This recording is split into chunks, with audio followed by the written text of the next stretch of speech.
I have a picture here I want to show that for a few reasons. A lot of, if you were to get to know me, a lot of what I do is I'll have like three reasons I'm going to show you this picture. Okay.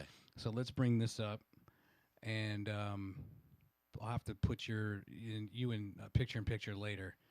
So here we are, 2026. This is the NCAA Women's Golf Regionals, and we're in 2024. When did you? First question: when did you find out that you landed this? 2023. Okay, so last year. Mm-hmm. Okay, so this is a funny story. So I had just gotten into town, and the NCAA had expanded the women's golf championship to 6 regionals. Right at the time, it was only 3. Okay, and so I'm going to switch back over. But so I was like, okay, hey, we've got Hampton Cove. We've got a great golf course that really fits the women's game well. We need to, if the course is up to it, we need to put in for it. And we started going through everything, and lo and behold, I get a phone call from the committee. Hey, we're excited. We're coming to Huntsville, and I'm like, let's go. Hey, fantastic. Gives us some momentum. They've seen what we've done with cross country. Hey, we love the golf course. We want to do it. Out of that tournament in 26 has spun off. By the time we get to 26, we'll have spun off 12 other events throughout the years that come through Huntsville. Really? So we've got a tournament with Samford University. We started it last March. We'll have that every first weekend in March every year until the regional. We have the ASUN Conference. We have their conference championship every year through the regional. Will these all be at RTJ? And they're all at Hampton Cove. Okay. And then this October, we're launching another tournament with Lipscomb. They're coming in and bringing another tournament. And so we'll have that every year through the regional. So one tournament that we got awarded in 2026 will spin out to 12 other events. If we don't have the 26 event, none of those others may have happened. Wow. So it's just a matter of, okay, let me just back up. Sure. So you find out in 23. Mm-hmm. What month did you find out? We found out late 22. Oh, late 22.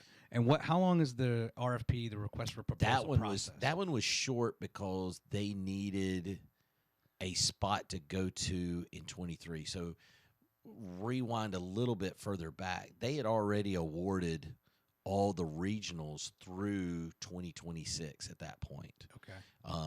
We had gone through an entire bid process around 21 that it culminated in, hey, we're awarding everything from 21 through 26 or 22 through 26. I think it was a 4-year cycle, right? 4-year cycle at the time. And so then they come back out, hey, we've got to get these next 3 years. We've got to fill 3 more regionals. Who's interested? Where are they at? Put together the package and then submit. And hey, by the way, you've got 60 days.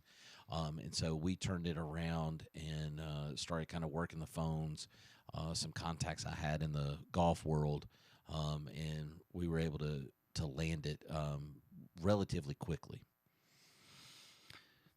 So in that RFP, Mm-hmm. you're basically having to showcase or prove to them being the NCAA, right? Right. And this committee that's going to review your response. There has to be hotels, restaurants. Talk me through what is part of your response to the RFP, what they're looking for. So the one thing the NCAA hammers everybody on constantly is the student-athlete experience. How can we provide the premier student-athlete experience? This may be that kid's only postseason opportunity. How can we give them the best experience possible? Mm-hmm. Whether that's the facility, whether that's the hotel, they're flying in, what are you doing at the airport? All of those elements kind of roll in together.